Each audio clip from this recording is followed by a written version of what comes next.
Abram suas Bíblias no Evangelho de Lucas, capítulo 18. Evangelho de Lucas, capítulo 18, versículo 18. Lucas 18, 18.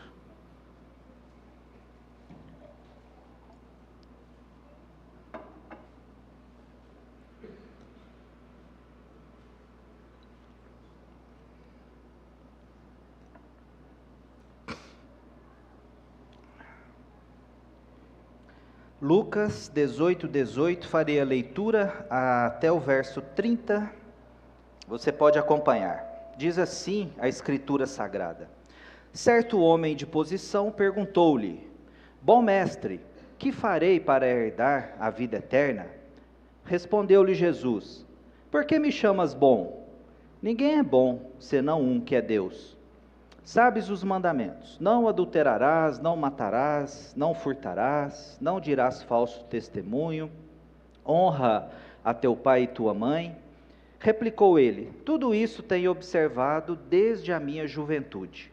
Ouvindo-o, Jesus disse-lhe: Uma coisa ainda te falta. Vende tudo o que tens, dá aos pobres e terás um tesouro nos céus. Depois, vem e segue-me. Mas, ouvindo ele estas palavras, ficou muito triste, porque era riquíssimo. E Jesus, vendo-o assim triste, disse: Quão dificilmente entrarão no reino de Deus os que têm riquezas? Porque é mais fácil passar um camelo pelo fundo de uma agulha do que entrar um rico no reino de Deus. E os que ouviram disseram: Sendo assim, quem pode ser salvo? Mas ele respondeu: Os impossíveis dos homens são possíveis para Deus. E disse Pedro: Eis que nós deixamos nossa casa e te seguimos. Respondeu-lhes Jesus: Em verdade vos digo que ninguém há que tenha deixado casa, ou mulher, ou irmãos, ou pais, ou filhos, por causa do reino de Deus, que não receba, no presente, muitas vezes mais, e no mundo por vir, a vida eterna. Oremos. Deus Santo, nós estamos diante da Tua palavra que é bendita, que é eficaz, Tua palavra que é perfeita, Tua palavra que nos encoraja e nos motiva. Obrigado, Senhor, pelo ensino que nós recebemos por meio da Santa Escritura, inspirada pelo Espírito Santo. Que o Senhor ilumine agora este Teu servo, para que as palavras proferidas sejam unicamente aquelas que são aprovadas e desejadas pelo Senhor para essa comunidade. Assim eu oro, no nome do Senhor Jesus. Amém. Meus queridos, vocês sabem que existe uma revista chamada Forbes. Essa revista Forbes é uma revista internacional e que tem também uma versão brasileira. Então, todos os anos, existe um hall dos milionários e dos bilionários. E a respeito disso, existe até uma certa expectativa no mundo dos negócios, no mundo até mesmo das fofocas, a respeito da possibilidade de uma mudança de patamar. O que significa isso? Muitas vezes, alguém que era bilionário no ano anterior, esse ano ele deu uma caidinha, ele é apenas um milionário. Muitas vezes, alguém que era milionário no ano anterior, ascendeu, ele prosperou e agora ele é um bilionário. Então, essas coisas são comentadas na imprensa, e o nome de muitas pessoas é divulgado, de acordo com essa lista da revista Forbes. Quando a gente fala de riqueza, quando a gente fala de milionários, de bilionários, é praticamente impossível a gente não vincular isso a algo que se chama ostentação. A ostentação, ela é uma característica dos ricos, é uma característica pelo menos da maioria dos ricos. Para aqueles que têm muitas riquezas, aqueles que têm muitas posses, muitas propriedades, existe uma sensação de que ele tem que mostrar, ele tem que exibir aquilo, porque senão de nada vale. Existe também algumas características que a gente nota de insubmissão, por exemplo, em relação à lei. Certas pessoas, por terem muitas riquezas, elas pensam que o poder do dinheiro os tornam imunes à legislação do país, por exemplo, que muitas coisas valem para outros, mas não valem para eles. Como diz a letra de uma música que tocou nos anos 80, né? Aqui embaixo as leis são diferentes. Então, tudo isso nos direciona para algo que se chama bajulação. O rico, aquele que tem muitas posses, ele gosta de ser bajulado e também ele gosta de bajular os outros. O Salmo 49, verso 13, diz o seguinte: o rico que ostenta recebe aplausos de seus seguidores. É muito bom receber aplausos, né? E os ricos gostam de receber aplausos de seus seguidores. E é nesse contexto que esse jovem tem um encontro com Jesus. Esse jovem é descrito como alguém muito riquíssimo. Nos outros evangelhos, Marcos, Lucas, Mateus, diz que ele tinha muitas propriedades. Apenas o evangelho de Mateus diz que ele era um jovem, mas a gente o chama, até por isso, de jovem. Os outros evangelhos o tratam como um homem de posição, como está escrito aqui em Lucas. Então, esse jovem, certamente, ele nutria esse gosto, esse desejo pela bajulação. E o desejo que ele tinha pela bajulação o fez querer bajular Jesus aqui, nessa intervenção, aqui nesse encontro, buscando evidentemente uma reciprocidade, porque ele chegou para Jesus e disse: bom mestre, que farei para herdar a vida eterna? E aqui é importante a gente mencionar que o fato de chamar Jesus de mestre não traz aqui nenhum problema para esse rapaz. Nós presenciamos e temos nas Escrituras que os discípulos chamavam Jesus de Senhor, de Mestre. Nenhum problema quanto a isso. O problema aqui foi o adjetivo. O problema aqui foi ele ter chamado bom mestre. Por quê? Porque esse homem de posição, esse jovem, ele era um judeu. E vocês sabem que os judeus chamavam Jesus de mestre, como eu disse, por exemplo, Nicodemos. Nicodemos não teve nenhum problema em chamar Jesus de mestre. Nicodemos disse para Jesus: Rabi, sabemos que és mestre da parte de Deus. Mas, para os judeus, bom só havia um.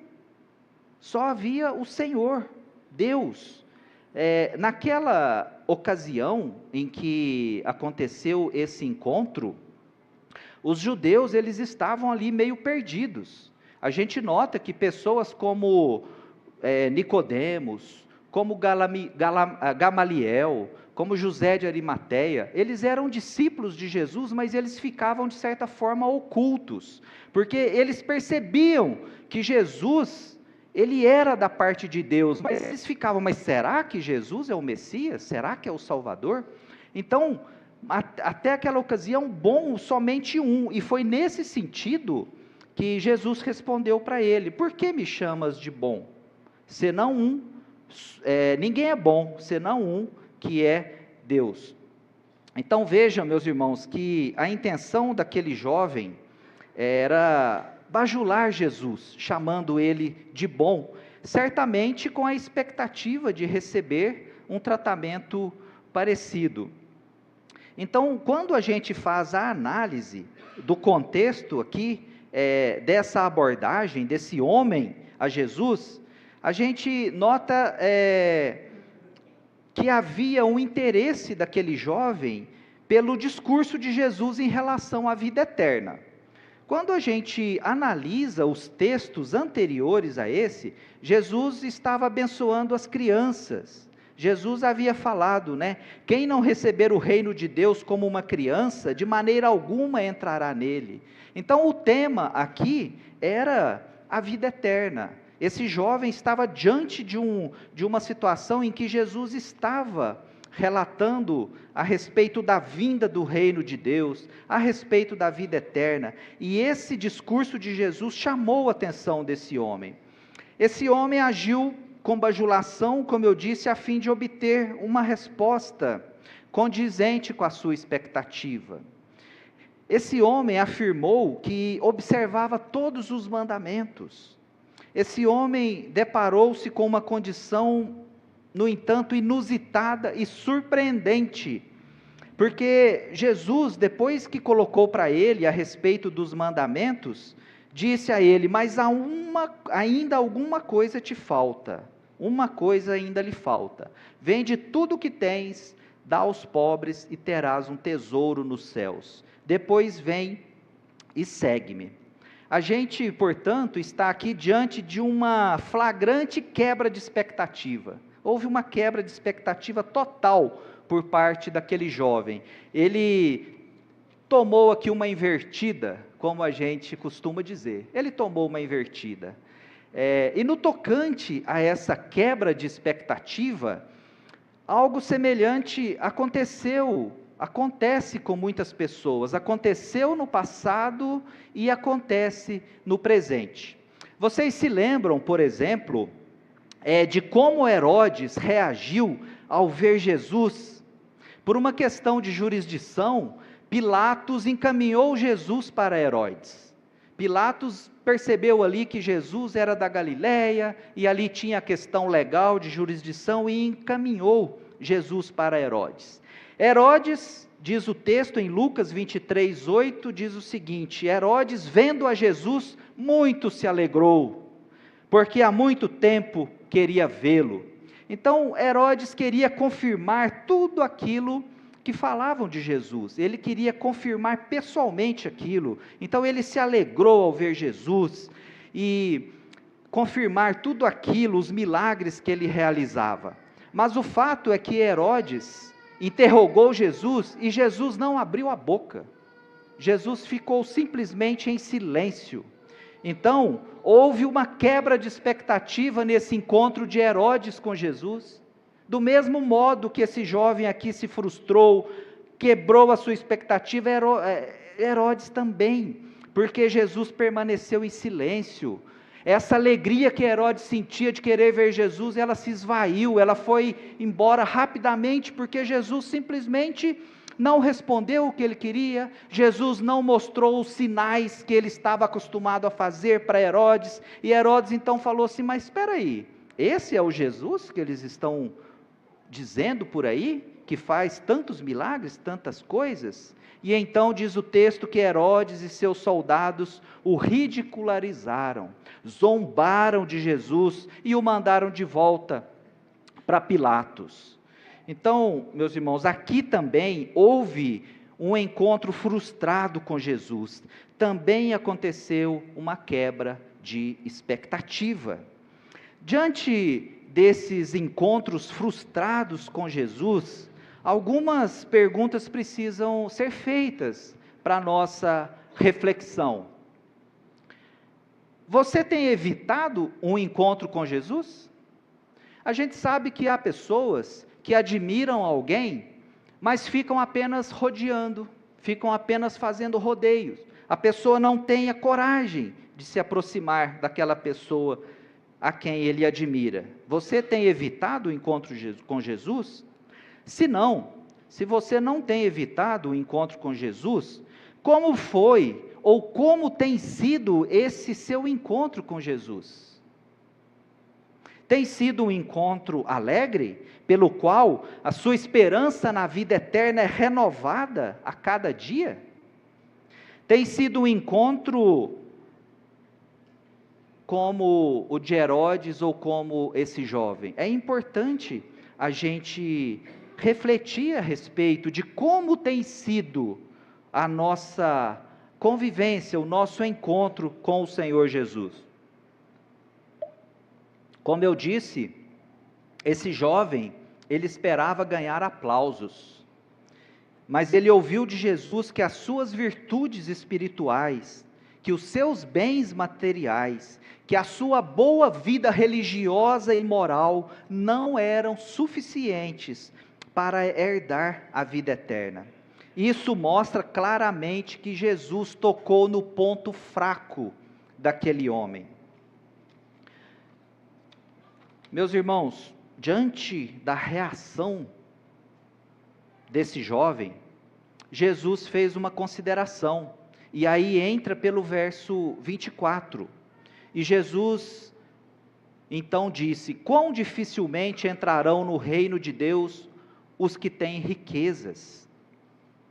Quão difícil, o evangelista Marcos, ele coloca aqui uma palavra que completa, e facilita o nosso entendimento. Marcos, ele diz o seguinte: quão difícil é para os que confiam nas riquezas entrar no reino de Deus. Marcos 10, 24. Então aqui nós estamos falando de uma questão de confiança nas riquezas. E nós temos a Escritura Sagrada para nos direcionar. A primeira carta de Paulo a Timóteo, capítulo 6, versículo 17, diz o seguinte: ricos, não depositem sua esperança na instabilidade da riqueza, mas em Deus, que tudo nos proporciona. O Salmo 49, verso 17, diz assim: morrendo o rico, nenhuma glória terrena o acompanhará. Meus irmãos, é interessante notar como esse texto de 1 Timóteo, como que Paulo é taxativo. Ele diz que a riqueza é algo instável, e é algo que a gente muitas vezes não enxerga, porque o senso comum, ele nos direciona para que a gente ganhe dinheiro, para que a gente acumule bens, para que a gente se sinta estável, para que a gente se sinta seguro. Mas a palavra de Deus, ela nos confronta. Ela diz assim, quem pensa assim está errado, porque se você depositar a sua esperança na instabilidade da riqueza, esse não é o melhor caminho. A estabilidade é somente em Deus, que tudo proporciona. E o texto prossegue dizendo que os que ouviram perguntaram: quem pode ser salvo? E o Senhor Jesus respondeu: os impossíveis dos homens são possíveis para Deus. E quando a gente sistematiza aqui o texto bíblico, a gente nota que Jesus se referiu, por exemplo, a Gênesis 18, 14, quando ele disse que existe alguma coisa impossível para o Senhor? Ali estava falando a respeito de Sara, ter um filho na sua velhice, e foi dito: existe alguma coisa impossível para o Senhor? Em Lucas 1,37, quando está relatando ali a respeito do nascimento de João Batista e da concepção de Jesus em Maria pelo Espírito Santo, é dito que, pois nada é impossível para Deus. Então Jesus aqui está nessa linha, ele está dizendo aqui: os impossíveis dos homens são possíveis para Deus. E como foi lido aqui no início pelo pastor, Apocalipse 7, verso 10, o Deus que está sentado no trono e ao Cordeiro, a eles pertence a salvação. Eis a resposta para esses que questionaram Jesus. E Pedro disse: eis que nós deixamos nossa casa e te seguimos. Aqui há um paralelo interessante que a gente não pode deixar passar despercebido, no qual nós devemos refletir. O Senhor Jesus conhece o nosso coração e sabe o que nós consideramos de mais valioso dentro dele. O Senhor Jesus conhece o nosso coração. Para aquele jovem, os seus bens, a sua riqueza, era tudo o que ele considerava de importante, era o mais importante na sua vida. Para aquele jovem, os seus muitos bens, a sua riqueza, era a motivação da sua vida, era nisso que ele investia, buscando até mesmo o reino de Deus. mas ele estava equivocado. Pedro, falando em nome de alguns, disse a Jesus que eles tinham deixado a casa deles para seguir Jesus. Pedro e muitos outros deixaram tudo o que tinham para seguir Jesus. Em outros textos, a gente nota que quando Pedro fala aqui de casa, ele está dizendo de pai, de mãe, de irmãos, de filhos, a casa aqui no sentido de um contexto familiar. E o texto aqui, meus irmãos, é uma narração, ele não é um mandamento. Portanto, Jesus não está pedindo para que eu e você vendamos os nossos bens e entreguemos tudo aos pobres. Mas Jesus sabe sobre tudo o que ocupa lugar no nosso coração e o quanto nós nos apegamos a essas coisas, o quanto temos ídolos no nosso coração. O nosso coração é uma fábrica de ídolos. Então Jesus está pedindo para você se desfazer dos ídolos que o impedem de segui-lo. E aí é uma reflexão pessoal. Você precisa identificar quais ídolos você está nutrindo no seu coração e que o impedem de seguir Jesus. Que tipo de idolatria tem te afastado de Jesus? Que tipo de pecado tem alegrado o seu coração, a ponto de te deixar triste diante do Senhor Jesus? É importante fazer essa verificação, é importante fazer essa análise. A riqueza, conforme nós dissemos, é instável. Somente em Deus encontramos um refúgio seguro. Os que colocam a segurança e a esperança no dinheiro são chamados na Bíblia de tolos, de loucos e de insensatos. Constroem a sua casa sobre areia. Quando vem a tempestade, quando sopram os ventos, quando vem a adversidade, a casa desaba e se faz grande ruína. Mas aquele que constrói a sua casa sobre a rocha, esse não é destruído quando vem as lutas da vida, quando vem as dificuldades financeiras, quando vem as doenças. Esse fica firme, porque ele construiu a sua vida na rocha, que é o Senhor Jesus, e não na instabilidade das riquezas.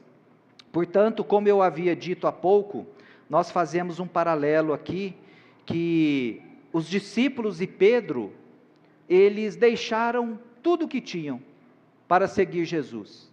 Tudo o que eles tinham era a sua casa, e eles deixaram tudo que tinham. Aquele homem, no entanto, não fez isso, ele não quis deixar tudo o que tinha.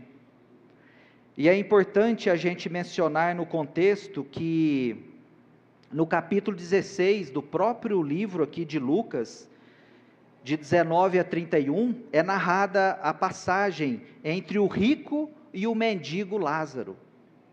Vocês sabem que ambos morreram.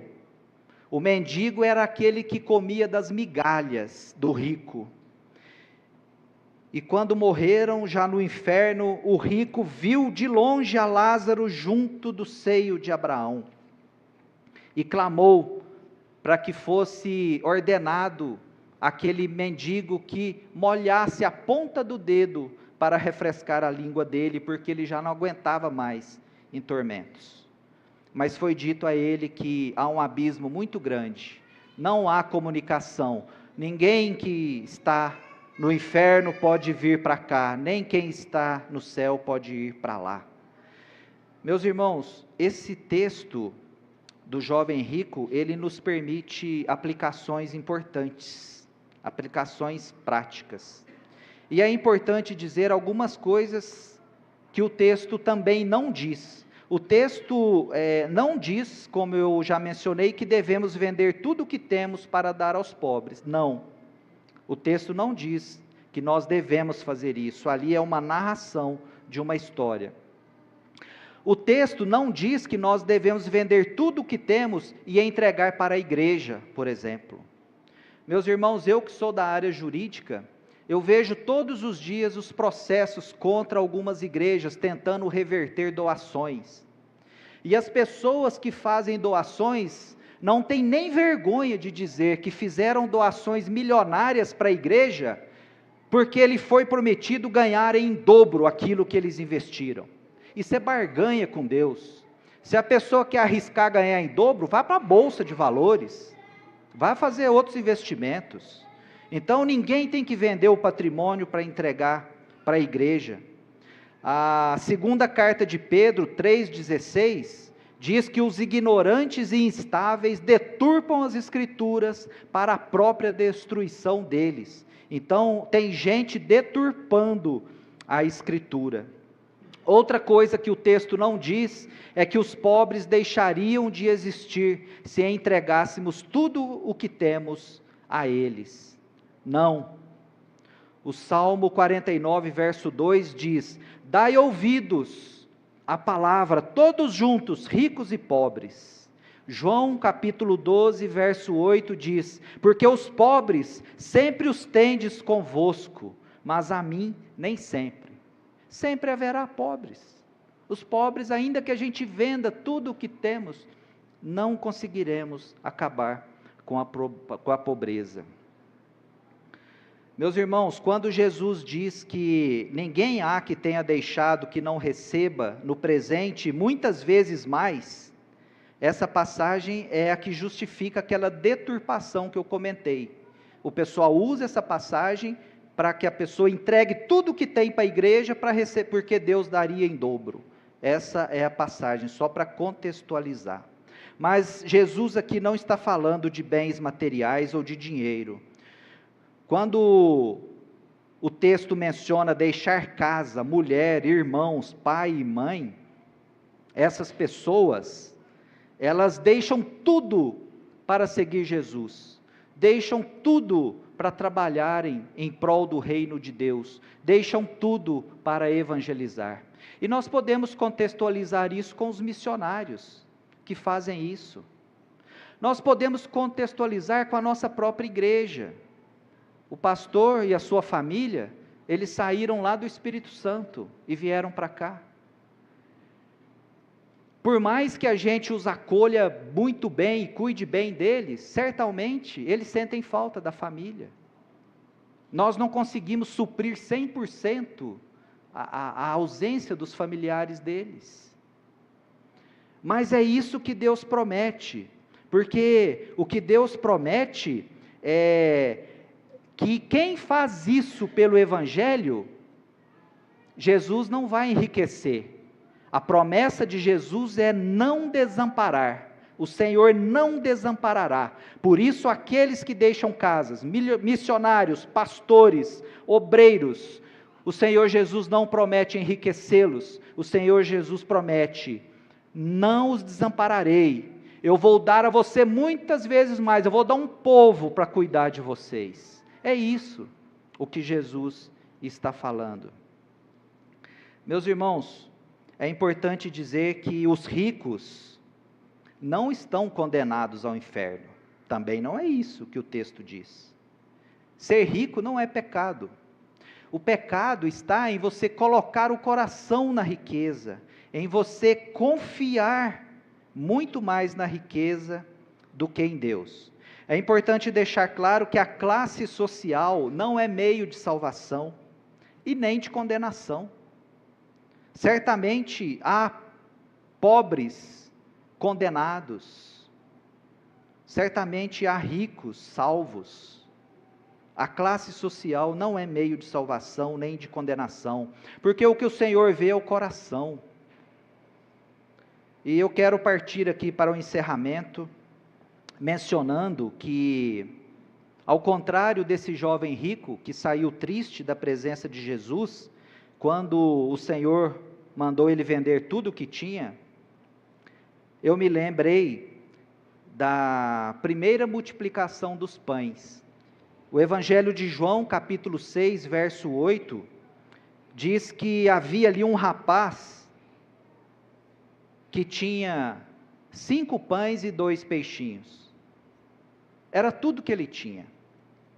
E é importante notar que aquele rapaz, que o discípulo André relatou para Jesus, no texto, Ele estava ali num cenário de uma multidão faminta e cansada.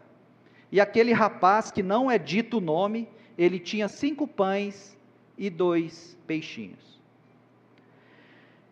Eu não sei o que faríamos, mas muitos poderiam ter colocado esses 5 pães e esses 2 peixinhos numa sacolinha embaixo do braço e ido para um cantinho e comer. Mas não. Esse rapaz inominado, que não tem nome descrito por João, ele entregou tudo que tinha. Ele entregou 5 pães e 2 peixinhos. E desses 5 pães e 2 peixes, o Senhor Jesus fez um milagre. Ele alimentou toda aquela multidão.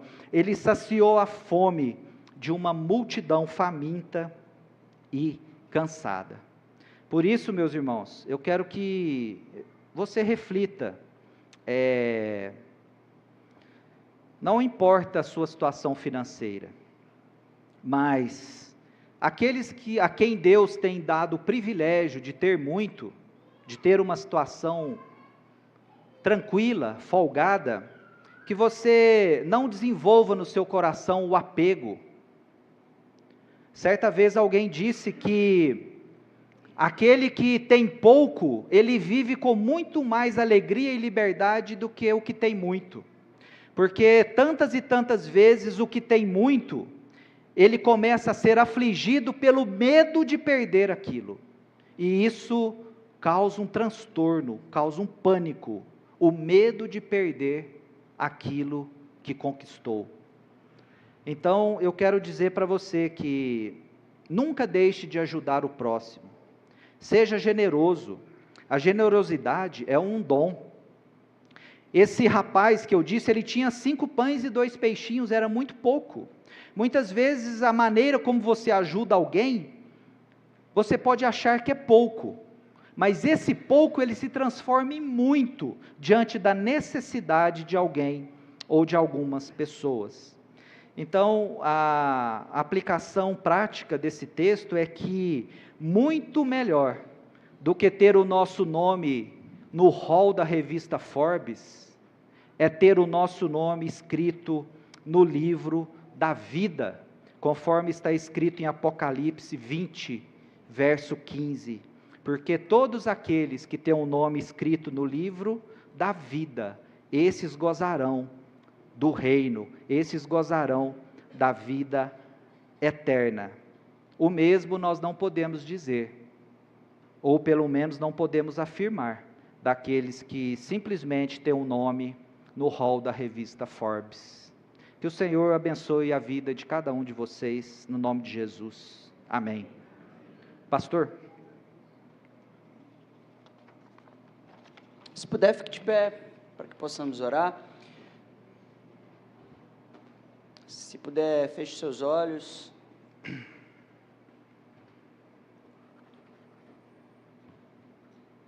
Como o presbítero Adilson mencionou, é uma questão de confiança. Queira confiar no poder de Deus para a sua salvação.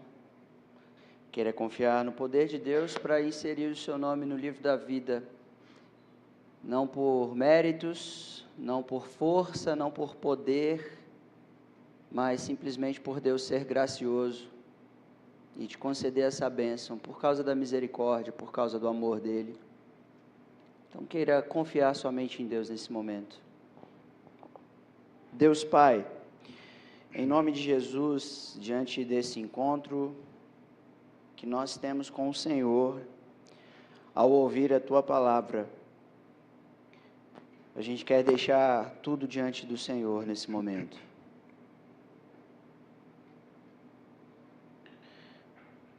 Se riqueza, saúde, fama, essas coisas não são suficientes para nos inserir na vida eterna, nós estamos perdidos. Perdidos se o Senhor não for gracioso conosco. Sim, Deus. Daí nós suplicamos, Deus, para que o Senhor mostre a generosidade do Senhor a cada um de nós. O Senhor mostre que o Senhor entregou a sua riqueza, o Senhor entregou o seu Filho, para o perdão dos nossos pecados. Nós que éramos pobres, recebemos do Senhor a graça, recebemos a sua riqueza, a sua herança. O Senhor se desprendeu de tudo, entregando o seu Filho, a fim de que nós que éramos pobres espiritualmente pudéssemos receber a vida e vida eterna. Que grande riqueza, abundância de vida no perdão dos nossos pecados. Então nós te agradecemos por encontrar a tua graça, encontrar o teu favor. Permita-nos, por favor, experimentar os despojos do teu desprendimento, encontrar Jesus. Por favor, Senhor, dá-nos essa graça, a fim de que confiemos tão somente naquilo que o Senhor nos dá, aquilo que o Senhor nos oferece, o perdão dos nossos pecados para a vida eterna. Seja essa a nossa confiança, seja essa a nossa delícia, o nosso deleite. É o que te pedimos em nome de Jesus. Amém. Amém. Meus irmãos, recebam a bênção, que a graça do Senhor Jesus, o amor de Deus e a comunhão com o Espírito Santo seja com a vida de cada um de vocês, até que o Senhor Jesus venha. Amém.